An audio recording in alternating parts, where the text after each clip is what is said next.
Welcome to the Second Bite Podcast, where we talk with top entrepreneurs and CEOs about creating valuable companies through creative transactions. Now, let's get started with the show.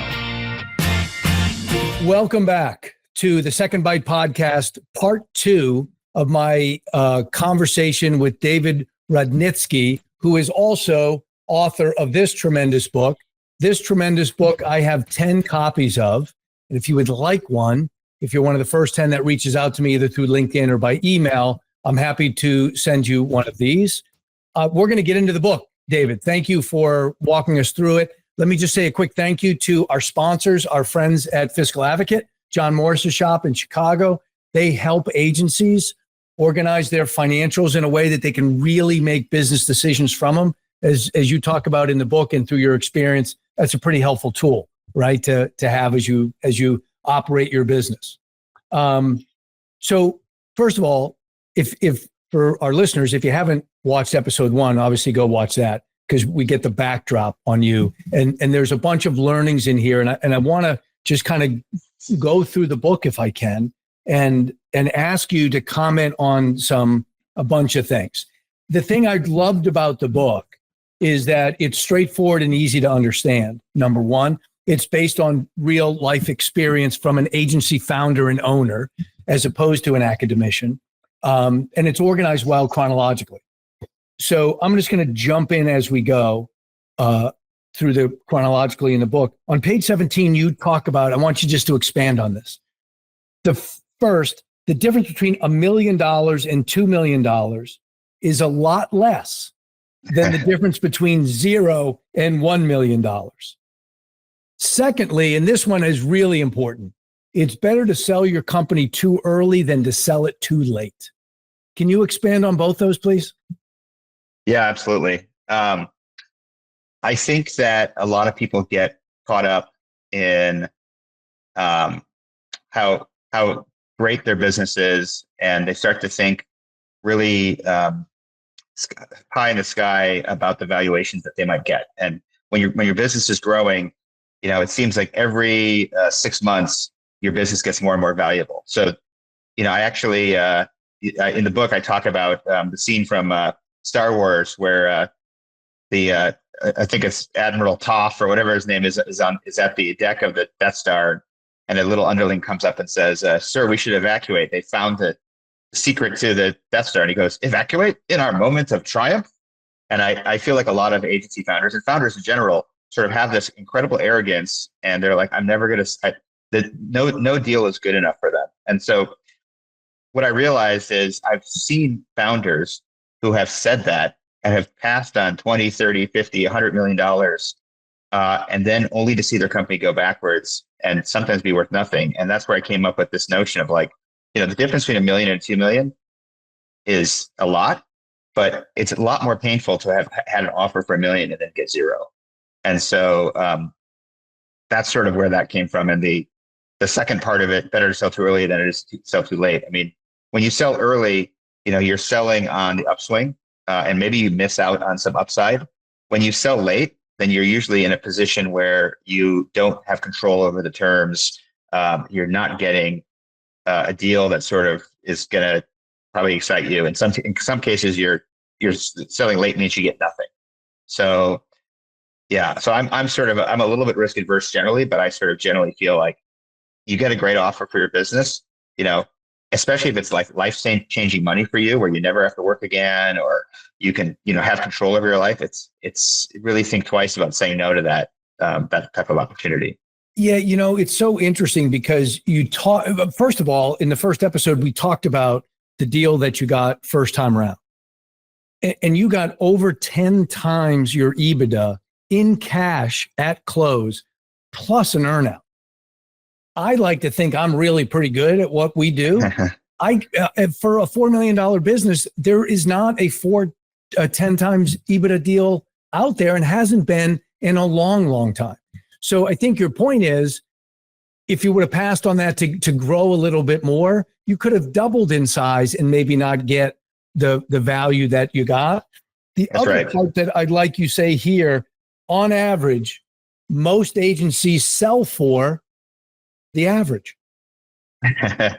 but people are, when Robert was on a couple episodes ago, he talked about people don't think they're the rule, they think they're the exception, right? Like everybody's above average. If everybody was above average, they would be the average. That's right. Can you comment anything on that? Yeah, it's the Lech Wobegon effect where all the kids are above average. Exactly. Yeah. Yeah, I think it's a really important point. I mean, I think everyone thinks that they're special. And, I think I said this in the last episode, but your house is worth what someone's willing to pay for it. And it doesn't matter if you think like, oh, well, Mickey Mantle used to own this house and I spent $100,000 on a new wine cellar. It's like, that's great. But at the end of the day, your house is worth what someone's willing to pay for it. And so that's the same with agencies. I think people get excited. What I see a lot with agencies is people say, oh, well, I have these really big name clients. I have Coke and McDonald's and IBM. And I'm like, okay, that's great. What's your EBITDA? It's X. Okay. What's your compound annual growth rate? It's Y. All right. Your agency is worth this much. Yeah, but I have IBM. Doesn't matter. I mean, if you have IBM and they're paying you $50 million a year, that's driving you $40 million EBITDA, then it's worth a lot. If you have IBM and they're not paying you anything that's driving EBITDA forward, it's a nice to have, but it's not going to change what people bid for the agency. Yeah, and it's those factors that make somebody attracted to the agency. Once they're attracted to the agency, the second question is, well, what's the price? And there's a formula for that. It's a multiple times what the EBITDA is, and there's a little room on that end, a little room on that end, and that's roughly where agencies trade at. That's right. One thing that you talk about, though, in here are the soft factors. And you reference kind of 3 points in here. No one cares. No one spends any money. Everyone cares. No one spends any money. And no one cares. Everyone spends money. Can you elaborate and explain that a little bit better? Yeah. I mean, I also call that, I think, the arc of marketing channel evolution. And the concept is basically that there are trends in the agency world, and especially in the agency M&A world. And basically the way you can think of the trends is there's some agencies that maybe right now they're doing something that we can't even fathom. Maybe it's VR advertising. And really there's no one who's interested in that business. There's too early. So that's the no one cares, no one spends any money. Then there are agencies that are at this hype phase. Maybe that's AI today. If you're using, I mean, everyone's putting AI in every PowerPoint, right? But if you can truly demonstrate today that you've built an AI model that makes marketing better, then you're in the phase of everyone cares, no one spends any money. So the truth is there's not a lot of budget behind it, but it's so much hype that your agency could get acquired for a huge multiple because people are betting on the future. And then the last phase is no one cares, everyone spends money, which is when you've got established business, like let's say PR, maybe even search engine marketing today.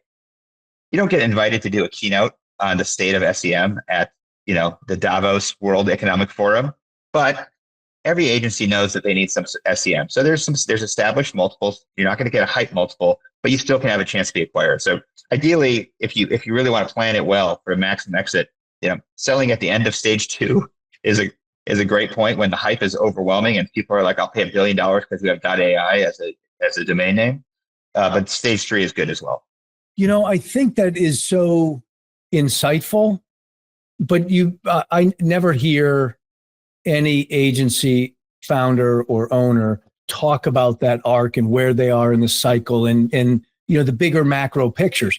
We often talk a lot about how some of the things that are most impactful to your valuation happen outside of your business. They happen over here with the buyer that really needs, what it is that you're offering.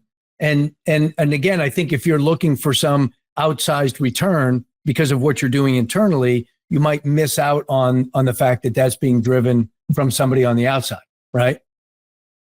Yeah. The other part you talk about is, or one of the other parts, who buys agencies? And there's strategics and there's private equity, and then there's PE-backed strategics. Most of the transactions we do are in that third group. The transactions, I think, for both Depp and for Erie Street were private equity and private equity backed. Do you have a preference in there? And is there any learnings that you would share from being alert to those particular buyers?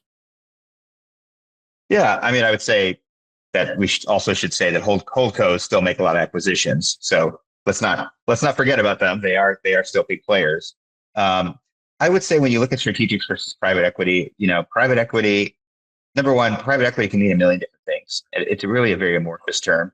There are some private equity firms who are 100% finance driven, and they provide and have no interest in providing strategic, value. They're gonna chop, crack, and chop and cut, and then flip the business. There are other. I'm sorry, David. Do you see that happening a lot in the lower middle market?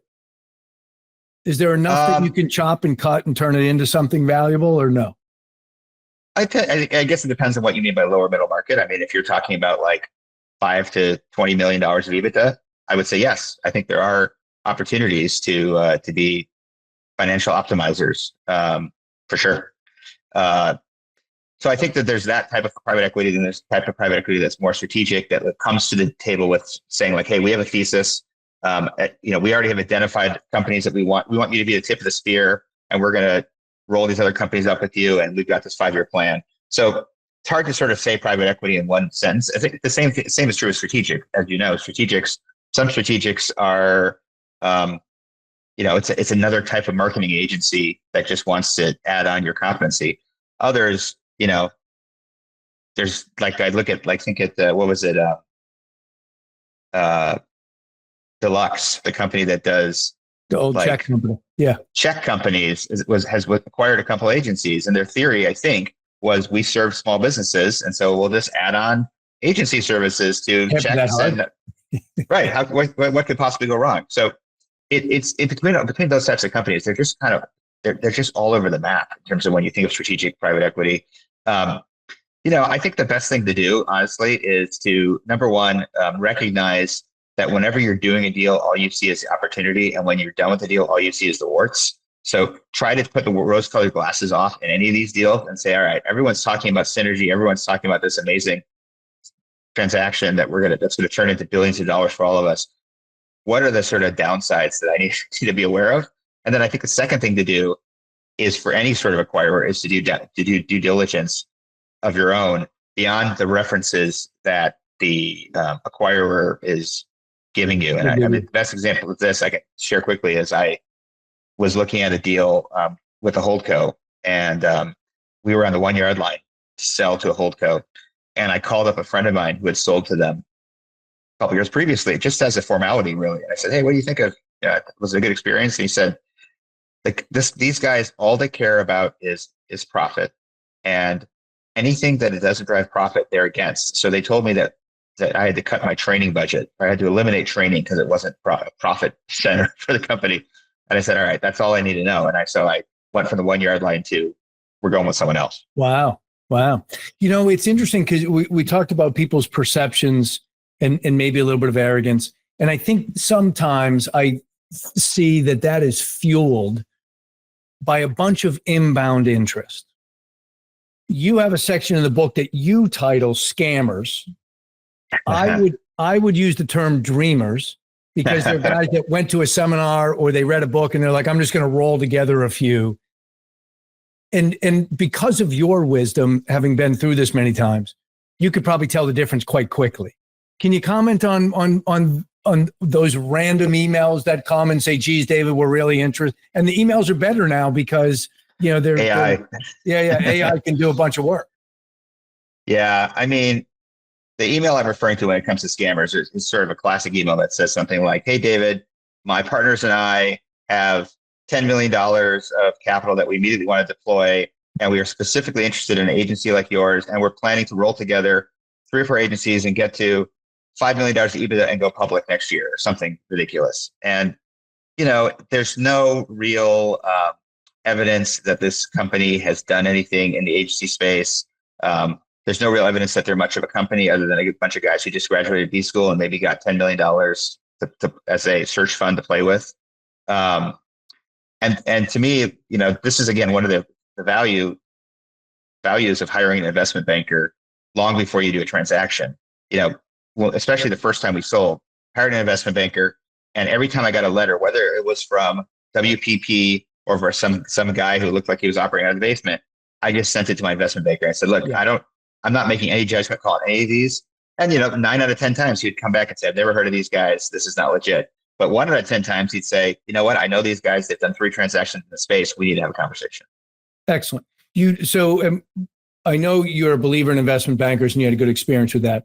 You have on page 98, you talk about how to choose an investment banker. And there's just 2 things I want to focus on, and we don't need to do a whole commercial here. But you talk about size matters, and you talk about specific experience. And you had a specific example around that. Can you just elaborate on those 2 points? Yeah. So on the size front, first of all, you never want to be the biggest or the smallest client of any professional services business, whether it's an agency or your lawyer or your accountant, right? I mean, that's part 1. Part two is when you have an investment banker who's dealing with certain size companies. They know the multiples, they know the players. When they walk in the door to a potential acquirer, people are going to sort of sit up and say, okay, these guys mean business. So it's really important to have that investment banker who's the right size, because they're going to know the potential acquirers. In terms of the specific experience, number 1 is you have to know sort of the nuances of the marketing world. So, is this project based revenue? Is it recurring revenue? Is this in a category where there's a lot of transactions taking place? We talked about that stage 2 versus stage 3. Or is this a category that was hot 10 years ago, is no longer hot? Investment bankers are going to know that. I think the example that you're referring to is in the case of the first time we sold, our investment banker had actually represented another player that was just really the same agency as us in a way. It just transacted 8 months earlier. So first of all, he knew what everyone had did. And secondly, he knew that one of the companies that got second place was the company that was now bidding for us. And he knew that they were sort of a disgruntled loser and they weren't going to lose again. And so that's why he was able to sort of work with them to sort of get this premium offer, because he had really inside knowledge on what had happened a year previously and how important it was for them to make a transaction quickly. And, we've done that several times where if you run a full process and you get 4 or 5 good offers, if you have 4 good offers, that means you have 3 good buyers willing to make good offers that missed on a company. So, and to your point, they seem to be a little bit more anxious to do something in that space after they just missed. They seem to be a little bit more aggressive, willing to give on terms, especially if you're the banker that was involved and that they know and they know that right? So I find all that to be helpful. One of the things I know you've had success with, we've had a lot of success with, and you talk about a mini process. I'm in agreement with you. The idea of trying to sell with one group that knocked on your door and made you an offer is always, I don't even know if one data point is really a data point. It's just, right, a number. And you can run a full process, talk to 100 and narrow it down and spend hours and hours and months. Talk a little bit about the mini process as you describe it and you've had success with. Yeah. So I've never done the full process where you send out 50 emails and you hope you get 15 responses and 10 in-person meetings and 5 offers and 3 counter offers, whatever that is. The mini process for me is just you talk to the people who have reached out to you. And so what I like about that process is 2 things. One is someone said great companies are bought and not sold. And so when you're only dealing with people who reached out to you, you have this, for lack of a better term, a BATNA, the best alternative to a negotiated agreement. You could just say to someone, look, I wasn't for sale. You came to me and you said you wanted to buy me. So from that perspective, it automatically, your value goes up because people are like, oh, I have to convince this guy to sell, as opposed to the 50-person process where it's like, yeah, this guy sent out flyers to everyone and their sister. So he must be kind of desperate. So that's part 1. I think part 2 is it just is a lot simpler, a lot quicker. If you start with I agree with you, starting with a data point of 1 is not a data point. But you start with 6 or 7 people who have all expressed interest, who have been qualified by your investment banker as legitimate buyers. You're probably going to get a pretty good offer out of that. And maybe there are some instances, I'm sure, where if you can really get 15 people to bid all at once, you could get some outsized offer that better than starting with 7. But I feel like the valuations that we got in each case were above market, I guess, above average, going back to Lake Wobegon. Yeah, there you go. And I will say this, part of the challenge becomes, and as you know, going through a long process with multiple hours invested in that, you still have to run the business. And if the performance of the business goes down, you've really jeopardized your deal. Yes. And it is more than a distraction to run a process. I mean, once you start really getting into negotiation, especially start getting into contractual stuff, you have to basically step away from the business for potentially months. And I think the second time we sold the business, we did see it sort of a decline in some. We lost a couple of clients, probably because we were all focused on getting the deal done. It's hard to do. And they jeopardized the deal. So next part of the book, you talk, and I won't spend a lot of time on it. You talk about creating the SIM and the memorandum and the outreach and all the rest. What I would suggest to those listening, we did a really good series called the PE Insight series. And we asked questions to professional buyers, private equity group. And it was like 5 or 6 sessions. We asked a question, and then they had 7 private equity guys from different firms give their 2-minute answer to that question. What do you want to see in a SIM? How do you really value a business? What happens in due diligence, on and on. So if you want to continue, for the listeners, if you want to continue your self-study, when this episode's over, go back and listen to the private equity PE Insight series. I want to just touch on a couple of last things here. Tell me, and I think we've covered it, the importance of EBITDA, right? We got that because that's really going to drive but you also talk about the importance of gross margin. Why is gross margin important and not just EBITDA? Yeah, so gross margin is, I guess you could say, how you're deciding to run the business. And so a lot of times we talk about this concept of like training and like not including training as an important part of a business. A lot of times your you make investments after you are done with, cost of goods, COGS, after managing accounts, and you're making investments in the business. And if you want to improve your EBITDA, you can dial those investments down. But when you have healthy gross margin, it gives you options. So you can say to yourself, like, all right, I really want to sort of make a lot of EBITDA for the next year so that I can do inorganic acquisitions going forward, make other acquisitions. So I'm going to dial gross margin up, be a little bit more efficient, and more money is going to go to the bottom line. Or you could say, I'm going to use some of that cash to make investments in the business, like building tech, building a training team, whatever. At the end of the day, gross margin and EBITDA both sort of serve the same purpose, which is giving you flexibility. You really, as an agency, and when you have profit and when you have gross margins, you can sort of choose your own destiny. So you can decide, I'm going to make an investment in a new category of offerings to clients. I'm going to invest in training. I'm going to invest in technology, whatever it is.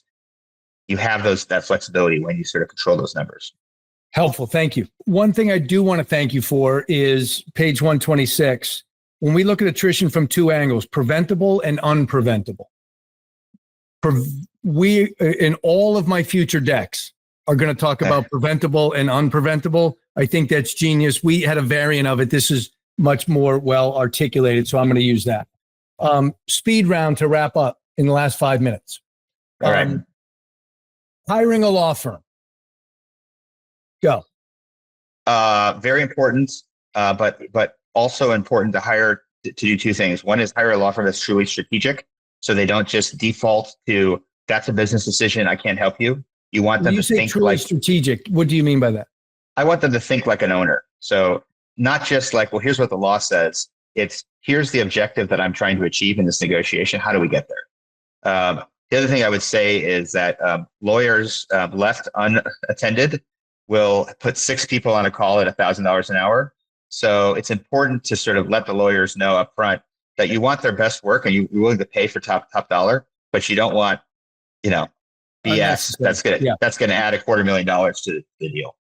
Awesome. When did you tell your team you were doing a transaction, and what do you advise others to do?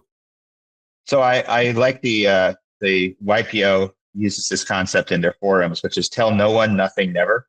And I think that is kind of generally the best practice in M&A. So you have as few people as possible who are involved in the transaction. Usually it's your CFO, your COO or president, and maybe one other C-level, like maybe the CHRO or something like that. Those people are involved. Everyone else, you don't tell them anything because frankly, it's a distraction. And as soon as the deal is done, we would always have an all hands. Usually we would have the acquirer show up at one of our offices as the representative. We'd have a party, let people know. But before that deal is signed, as few people as possible. You self-admitted non-finance, non-economics guy. Did you ever really understand working capital? And what would you share? What would you share with people about that? I understand that working capital is a way for the acquirer to somehow get more money out of the transaction. Yeah, I mean, net working capital is the kludgiest term, and the best way I can understand it is the amount of money you need to keep the business running after at close, and that can mean anywhere from 1 month to probably 4 or 5 months of cash. And ultimately, the bigger the net working capital amount, the more it just basically cuts into the value. Yeah, the more money you're leaving behind. I did a series on this too, with guys that have done a transaction, with founders that have done a transaction. Do I have a boss now after the transaction? Do I have a boss? It depends. It really depends how you structure it. I've seen it in different manifestations. I'm on the board of a company now where the private equity guys are just really very what's the word? They let the team run it, and they're there to ask tough questions, but they let the team run it. I've seen other instances where it's really the private equity is sort of, or the investors, I should say, are really see themselves as equal partners and running the show from day one. So depends on how you structure it. Depends on what you want as a founder. And depends on who your partner is. And who your partner is. And what would you say, my last question, what would you say is the most important considerations post-close, or maybe the biggest learnings you had post-close that you think is important for anyone considering a transaction? I think alignment on what you're trying to achieve. So what is the time horizon for the business going forward? What's the definition of success? Who's on the team? Who's off the team? How do we operate the business on a monthly and quarterly basis? It's just asking those questions up front and sort of trying to get alignment before you even sign the deal is preferable. David, this is a masterclass in doing transactions. So thank you for spending time with us today. Thank you for writing the book. But you also spend time helping founders.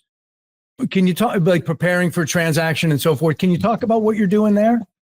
Yeah, I'm doing consulting, both with agencies that are looking to scale, so like growth consulting, and then agencies that are looking at M&A. And I basically sort of, on the M&A side, have sort of inserted myself into somewhere between the investment bankers and the lawyers. So I'd like to think that I can help founders choose the right investment banker and choose the right law firm. And then sort of, I call it being a founder whisperer, just being someone who says, I've been through this, I've seen this term, here's what's going to happen.